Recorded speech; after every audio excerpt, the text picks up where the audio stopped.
Hi guys, welcome back to my channel. Today I'm going to show you how you can create Amazon ads in Canva. So here all you have to do, you can sign in into your account or install it, download it for free from official website, and you can create your account in order to access or enjoy all the features of this Canva. So here let's start. I want to talk about the Amazon ads. This is a new feature. You can pull your Amazon creative assets into your design.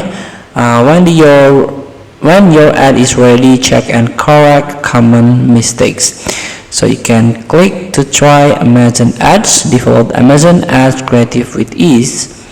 You can read and change the content of the design and access your uploaded media in Canva and upload new media on your behalf. So let's start with a use in new design.